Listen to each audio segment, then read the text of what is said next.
Salam kerahiman.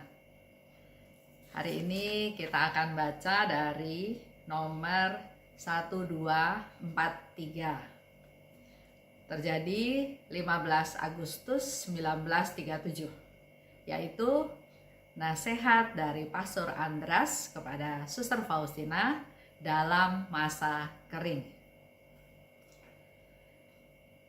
Pada saat jiwa mengalami kegersangan dan kesadaran yang jelas akan kejahatan dirinya yang diizinkan oleh Allah, jiwa dapat mengetahui betapa kecilnya yang dapat ia lakukan.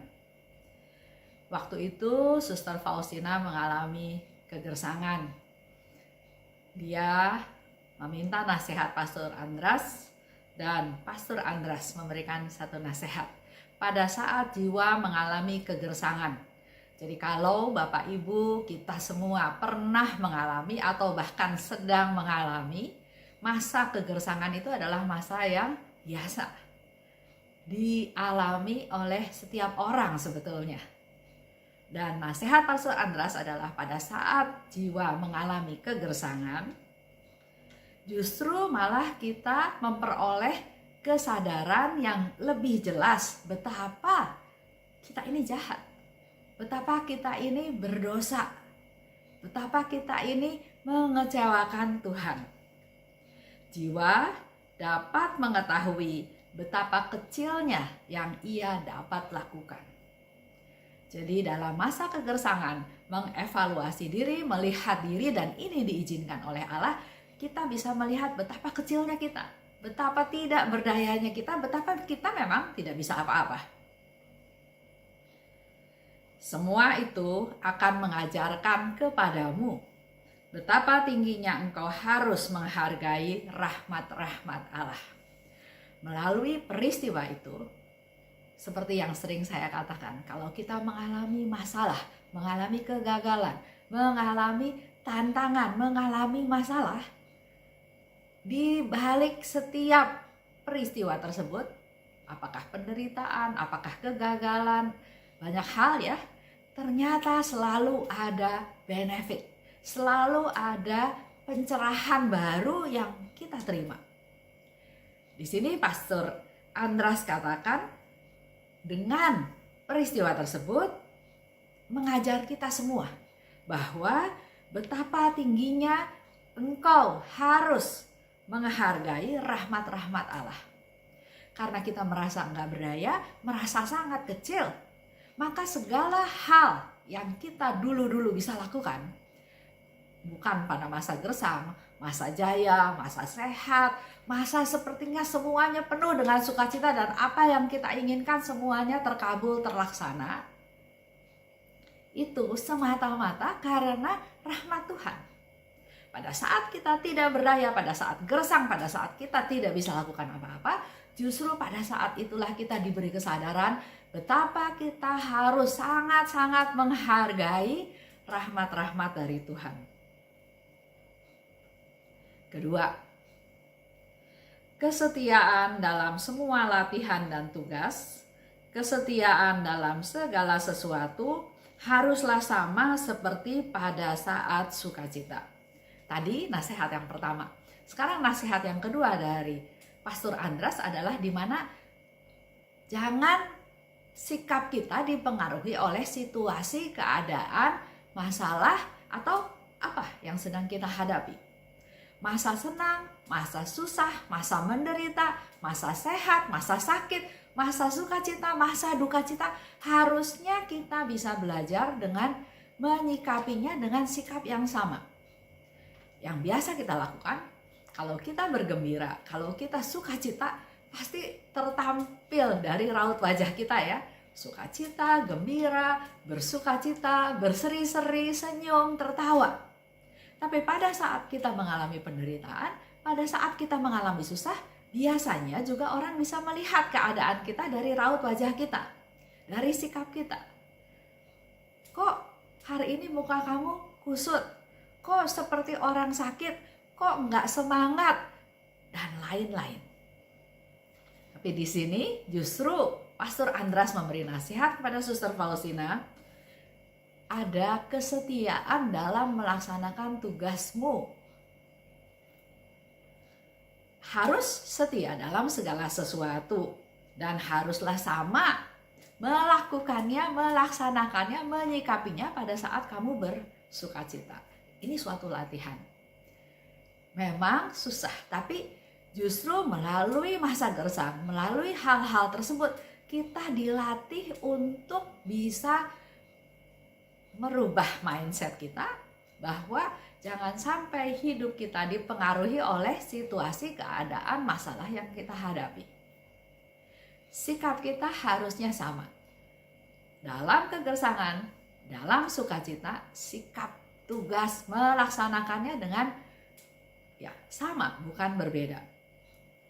Ketiga, dalam kaitan dengan masalah, yaitu masalah di mana Suster Faustina bertanya tentang permintaan Yesus untuk membuat atau membentuk kongregasi. Tunggu sebentar, kata Pastor Andras. Bersikaplah setia mutlak pada Uskup Agung. Jadi walaupun di satu pihak dia merasa Yesus minta kepada Suster Faustina untuk membuat kongregasi baru, untuk melaksanakan apa yang Yesus minta, dia sharing pada Pastor Andras, tapi nasihat Pastor Andras adalah bahwa dia harus setia mutlak pada Uskup Agung. Jadi tugasnya dia adalah menyampaikan pesan yang diminta oleh Yesus, tapi apapun hasilnya dia harus setia. Tidak boleh memaksakan kehendak. Ini permintaan Tuhan. Jangan seperti itu. Bahkan Pastor Andras katakan, tunggu sebentar, jangan memaksakan diri. Karena kadang-kadang suatu kebenaran yang sedikit pahit sungguh diperlukan. Suatu kebenaran yang sungguh pahit sungguh diperlukan. Nah, kalau lihat dari ceritanya Suster Faustina, saya merasa bahwa di satu pihak Yesus minta kepada Suster Faustina untuk membuat kongregasi baru yang dimengerti oleh Suster Faustina pada saat itu. Dan dia sangat ingin menyenangkan Yesus. Jadi apapun yang diminta dia ingin bisa melaksanakannya. Tapi pada waktu dia bercerita, dia sharing baik kepada Bapak Pengakuan, bahkan mungkin kepada sampai ke Uskup Agung. Di sini dikatakan setia mutlak pada Uskup Agung. Jadi kalau keputusannya tidak, ya tidak. Nggak boleh memaksakan kehendak. Walaupun Suster Faustina bisa bilang bahwa ini Yesus yang minta. Dan kesimpulan terakhir tadi mungkin juga berguna buat kita semua. Kadang-kadang suatu kebenaran yang sedikit pahit sungguh diperlukan. Penolakan atau tidak disetujui atau belum disetujui oleh Bapak Uskup, itu kan juga sebagai suatu penolakan. Bisa saja pengalaman ini mengalami perasaan atau pahit ya, karena dia ingin mengajukan sesuatu tapi permintaannya ditolak.